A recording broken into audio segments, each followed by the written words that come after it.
Schools. Tonight is our live Q&A session. I'm just looking at my dashboard here. I hope I'm streaming. I'm not seeing anything on my end, so I hope this is definitely working. So we'll see how well this happens. So there we go. I'm just watching on the other screens on the over side here, my shoulder. I see things kicking off here. So good evening. It's March 2nd, 2021. And again, this is our live Q&A session where I answer your scanner radio questions live here on multiple platforms. I am on YouTube. I'm on Facebook in our page, in our group. On Periscope via and Twitter.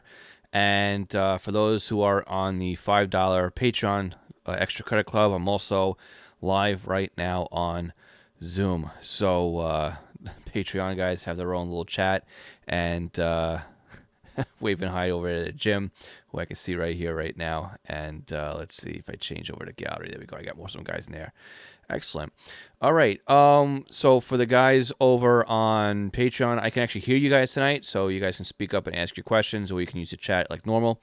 Over on any other platform, just leave a chat below in comment boxes, and we'll answer some questions. So with that, I see, let's see, Gigi saying, are you on YouTube? I hope I'm on YouTube.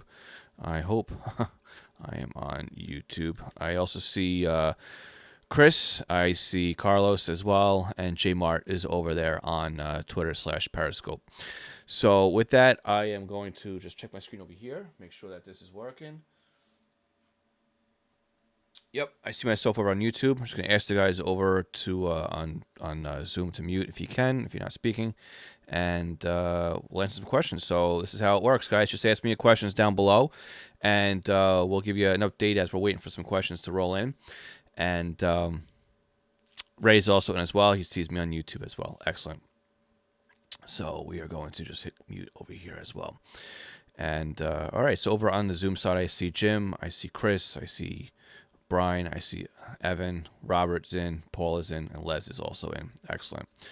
Alrighty. So like I said, we're just waiting for some questions to come in. I'll tell you guys what we've been working on over here if you want. Kevin's in tonight also on Facebook as well. We're doing well, Kevin. So last week, we were supposed to have our live webinar on software-defined radios. And unfortunately, we had a little bit of a scheduling issue, and the last minute, I was unable to make the session last week. So what we have is it is rescheduled. It will be the end of this month instead. And that just gives more people a chance to sign up and be a part of the webinar.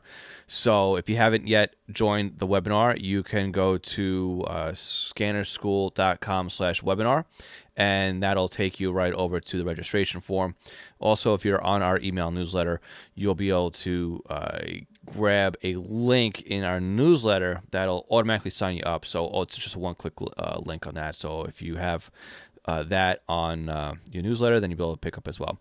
So what else we'll be working on over here is we've been in training course mode. So I recently just built a really powerful computer. I've been struggling to get that up and running, and finally got that going. So that was a long process. Right into some issues with some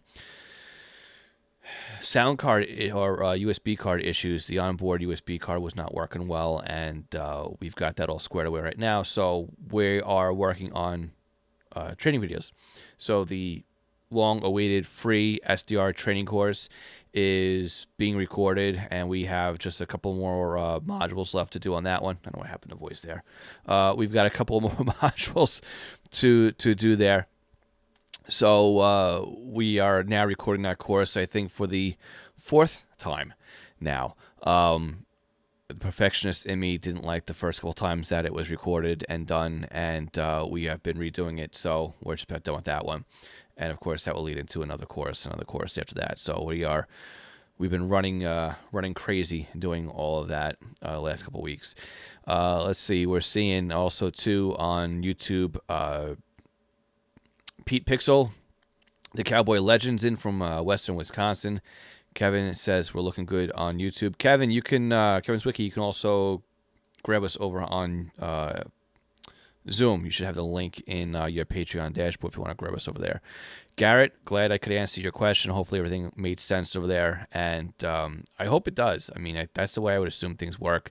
But Kevin asked a good question today on the podcast, and being that we are a little slow on some questions coming in, I'll repeat what Garrett had asked for the podcast to say. If you want to listen to more questions that were answered, you can go to scannerschool.com/session167. Kevin's question was a two-parter. It had to do about encryption and methods of why you might have part-time encryption on a particular talk group on a trunk system. So my answer to that one is, and again, if you have other suggestions, leave them down below in the chat in whatever medium you're watching me on. But my thought to that was you may have like a lowercase e in radio reference or part-time encryption because you may have, for the most part, like a regular dispatch channel. And there's no real reason, in my opinion, to have to, encrypt a dispatch channel. But there might be an occasion where you'd have some sort of sensitive information that is broadcast over the air. And again, we're talking about personal information such as if somebody needs to run a license check. You really don't want to have to broadcast the person's name, address, date of birth, stuff like that, right? Personal information. So it could be at that opportunity that the dispatcher, when replying to that, will enable encryption while the personal information is transmitted over the air. And then once that's done, then the encryption is off. So there may be a special button they press to enable that type of communication. And again, it makes it easier instead of saying, hey, I need to go to the background check channel. And then the field unit has to run over there with his radio, make sure that they're on that for that particular time while they give that information, and then wait there for the dispatcher to run the background check, give the information, and then they switch back to the dispatch channel. And when they do that, then they're missing whatever's coming on over the dispatch channel. So it just keeps everybody in one place at one time, and the field units can keep a tab on what's going on around them if they need to divert or be aware of something that might also be going on in the area. So that may be a prime example as far as why the encryption would be a part-time gig on a particular talk group. And again, you were also asking too, Garrett, about whether what the best practice would be when it would come to scanning encrypted talk groups. And again, your Uniden scanner, if that's what you're using, is going to leave the words ENC, the letters ENC on the screen. If it comes up with encryption, I believe it will just mute out and then go. It's been a while since I've actually put an encrypted talk group into my Uniden scanner. But, if it's a lowercase e, I say leave it in there and then just, hopefully, for the most part, you don't have any type of encryption. So there you go. All right, let's look at some questions that are coming in. We've got a good pool coming at this point. So Chris is saying, I'm getting ID from Nassau County PD, but no audio. That's correct, Chris. If you're talking about Nassau County Police, we're encrypted out here, full-time, 100% encrypted for PD. So what you're going to get on your scanner would be basically the radio IDs of the dispatcher and the RMPs, but you're not going to be able to hear anything because they are encrypted. So I spent countless hours back before the encryption was completely enabled. So they had the encryption enabled on the P25 system, but they were still simulcasting an analog on the old UHF system before they actually shut that thing down. So I was actually able to go in there, listen to the analog simulcast, and again, this is true simulcast because it's simulcasting an existing talk group onto a analog channel, and I'd watch the P25 system, and as they were transmitting, I'd map out the entire system. So if, say, RMP 808 went on the air, the last four digits of the sector car would be 8081 or 8082, depending if it was the mobile radio or the portable radio. So by doing that, we were able to find the RMPs, find the ESU units, find the ambulances, and go through them and start really mapping out the system. So it gave us a real behind-the-scenes thing. And then when they eventually flipped the switch and turned off the simulcast, then we at least had a good point of reference as to where everything was on that trunk system. I mean, it's been several years, so now there's a lot of question marks on there. But if you know somebody who's on there, that he can kind of tip you as to what's going on. But yeah, you'll just get the radio IDs. That's all you're going to get on Nassau County system, Chris. Nate is saying, what do you recommend to do a channel that has encryption turned on and off randomly? It's almost like a glitch in the system itself. The channel is, for the most part, supposed to be encrypted. Yeah, Nate, I would say enjoy it while you can. That's pretty much it.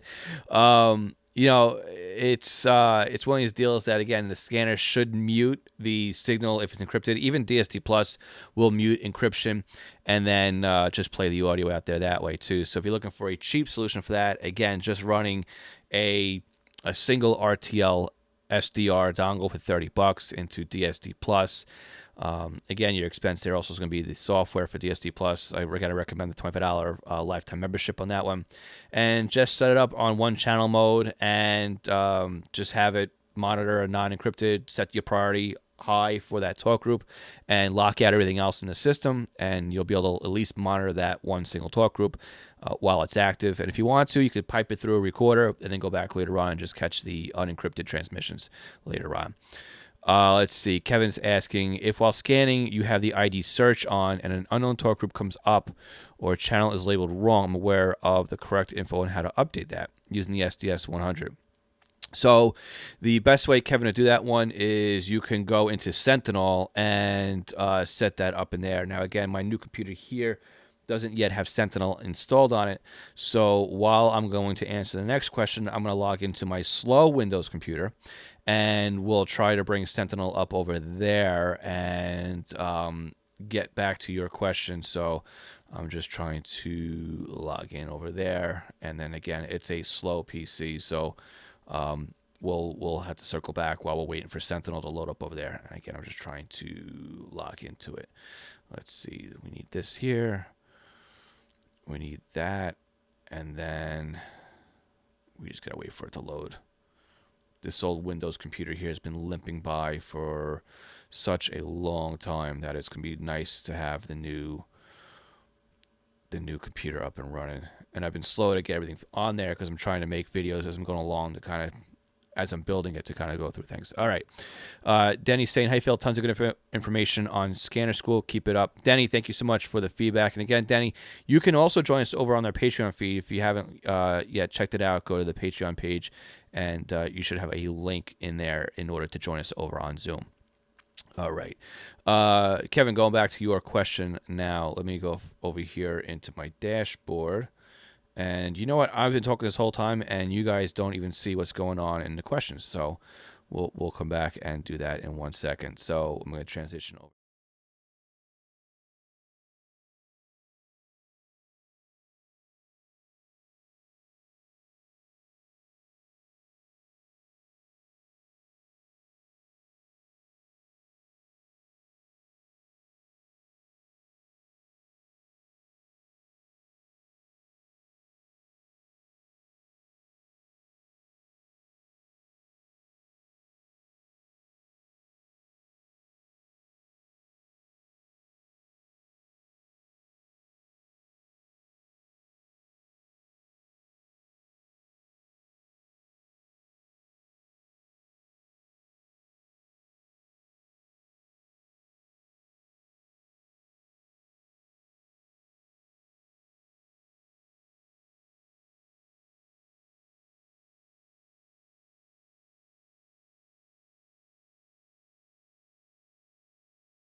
You can see what's going on, what I see. All right. Let's see what else we got over here. So let's see. Should stick around in Sentinel. Here we go. Eddie's asking, hey, Phil, how do you program the alert light on my SDS200? Use Sentinel and changed all the colors for each agency. I'm stuck. I have the SDS200 connected to my computer using the Wi-Fi bridge. Excellent. All right. So what you'd want to do, same story. Let's go back over here and switch over to the remote.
Out of here, and we'll go back to some more questions.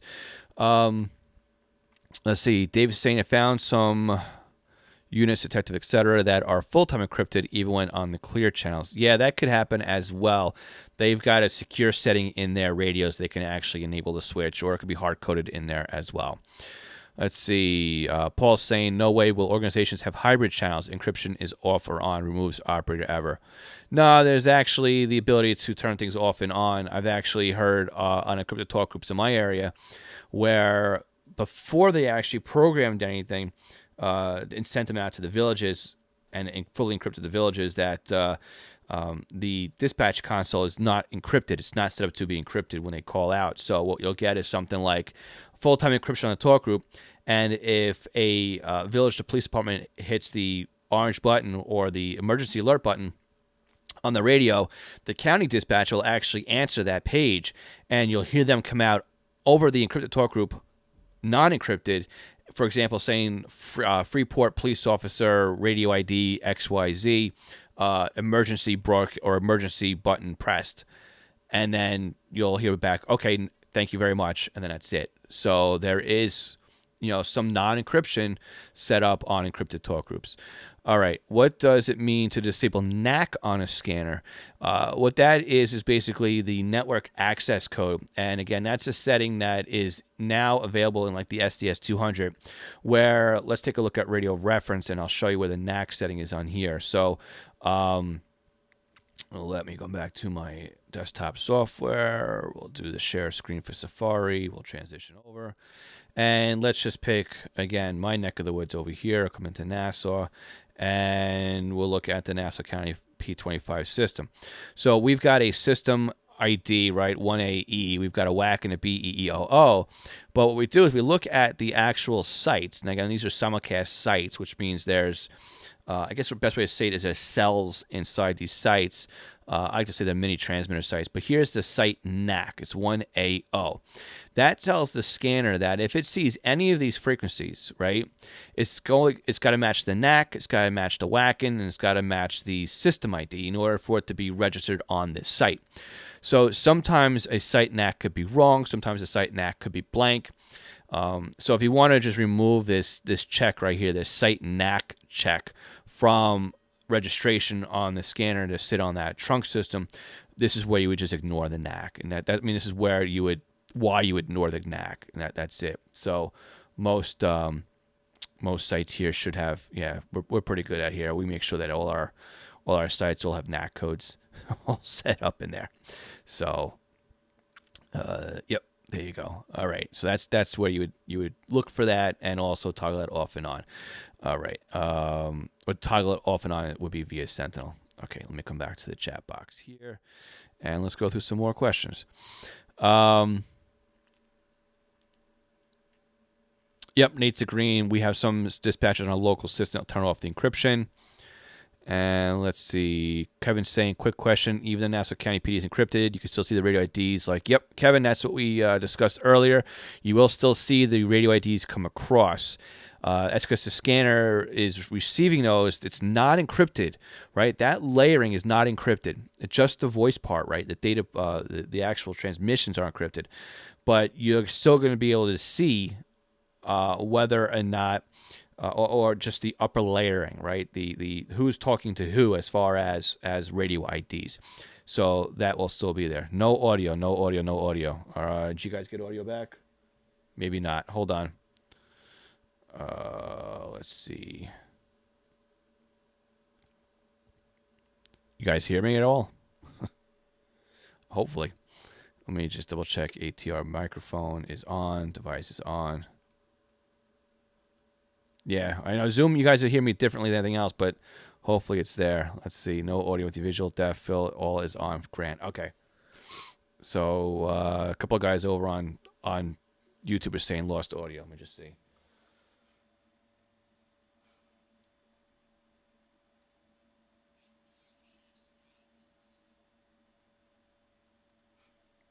Okay, very good. Maybe a resource issue on this computer. Let me just see if I can close this out over here. Well, let me guys know in the chat if you got me on the other side. I know on Zoom you guys are hearing me. So everything should be, let's see what we got here. Chat on Zoom as well. Really out of focus on Zoom, huh, guys? Really? All right. Well, I know I can't use that camera in the future. Hold on. Stop camera. Start camera. Okay. Well, it's a built-in camera with what I'm working on here. So the old system was a little bit bloated, but I guess we need to use the old system. All right. Let's see again here. When you switch to the PC screen, oh, okay, no audio on the PC screen. All right. So that solves that one. All right. Sorry, guys. Google Remote. Let's see. Scroll ATR microphone is there. It should be there. I don't know why you guys weren't hearing that, but I apologize for that. Wish I saw that earlier, but let's see. YouTube has sound. Okay, when you switch to the PC screen, no audio there. Let's see. Nate's saying, love my G4. Bought back for me last May. I appreciate that, Nate. Do you see issues when scanning a Harris system versus a Motorola system? Madison County system is Harris and having some missed traffic. I haven't noticed anything yet. I haven't been monitoring anything that's Harris on my end all that often, but I'll give it a shout and see. I know I was playing around with things, but everything out here is pretty much Motorola when it comes to trunking. So, okay, so I lost video when I was sharing radio reference. So that was my Safari browser, but I have That's interesting because I have the microphone turned on and enabled on that, so shouldn't have been muted or lost. We'll take a look at that for next time around. Thanks, guys, for the feedback on that one. Sorry about that. But I was just showing you guys what the NAC looked like and where that went on there. Let's see. Nate's saying Metro Safe in Louisville is a Motorola and scans no problem. Kevin's saying, what about Suffolk County PD's radio IDs? Do you get the same IDs? Yeah, you get the same IDs, Kevin, on that one because it's still P25. So you're still getting the upper layers in that one. But the difference between that and Suffolk County is non-encrypted. So you'll be able to hear what's going on as well as see as well. So with that, MP is also saying here you're fine on YouTube. So yeah, it must have been something when I switched screens. I apologize, guys, that the microphone muted out on that one. But that's kind of the fun of doing things live, right? Yeah, you got to fly by the seat of your pants a little bit. Just checking over here on the chat on Zoom, and it looks like we're still totally out of focus over there. So interesting. Well, I got good news for you. As soon as this is done with the public side, we're going to switch cameras anyway, so I should not be out of focus in a couple of minutes. So as a reminder to everybody over on social media side of the house, we do have a Patreon live Q&A session coming up, and what we'll do is we'll click over there, and hopefully you guys can still hear me as this screen is up. So what we do after this live Q&A session is our extra credit members hang out for about an hour, and we keep continuing to talk about the scanner radio hobby in general, et cetera, et cetera. So it's not too late. If you want to become a Patreon member right now, you'll have access immediately to the live session, and you can join us over there for the roundtable discussion. So again, you can go to scannerschool.com/Patreon and sign up for a Patreon membership at the $5 level, and that will help support what we do over here. So it definitely takes a lot, and we definitely appreciate everybody's monthly contribution to help keep Scanner School going. Also, for those of you on social media, if you haven't been catching the podcast lately because you're just not into podcast listening, you can catch the podcasts now on YouTube. Again, once you're done with here, just hit subscribe, click the bell, and you'll be notified every week when a new podcast episode drops. We got one more question coming in from Pete, and he is saying, let's see, where did that one go? Chat box, transition. Your opinion is moving from an HP or BCD 436 HP to an SDS 200 worth the extra cash, and why? Absolutely worth the extra cash. So the obvious thing is you get a color display, right? So that's eye candy for you. But the real change is under the hood. So if you have a area that has P25 simulcast, you're going to benefit greatly by having the SDS 100 or the SDS 200. I have tested my BCD 325, my TRX1, my 436, the SDS 100, and also a Unication G5 pager. And I've taken that over into a system that has simulcast. TRX1 def, 325 P2, I'd say pretty much close to def. The 436 was missing a lot of transmissions. And I only know this because my Unication device and the SDS 100 would not shut up. It just kept going and going and going and going. Even during mid-conversations, the 436 would drop out. You would see the TRX1 and the 325 try to go to a voice channel, and then it would just come right back over to the control channel. So I was getting huge simulcast distortion and issues on those lower end scanners while the SDS 100 and 200 just kept going. So that's really why you're buying the SDS 100 and 200, is to be able to play with the scanner in simulcast environments. So with that, guys, I am going to say thank you so much for everybody watching on Facebook, Twitter, Periscope, and over on the Facebook channels for watching us this evening. Again, if you want to join us on the Patreon group, those guys are already over there watching us on Zoom.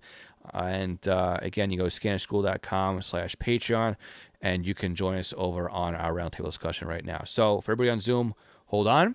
For everybody else, I'll say thanks again. We'll do this again next month. And don't forget to subscribe to whatever channel you are watching us on. You have a good one. And with that, I am going to find where I'm broadcasting from. I should have been doing that, and shut it off. Have a good night, everyone. Thanks again.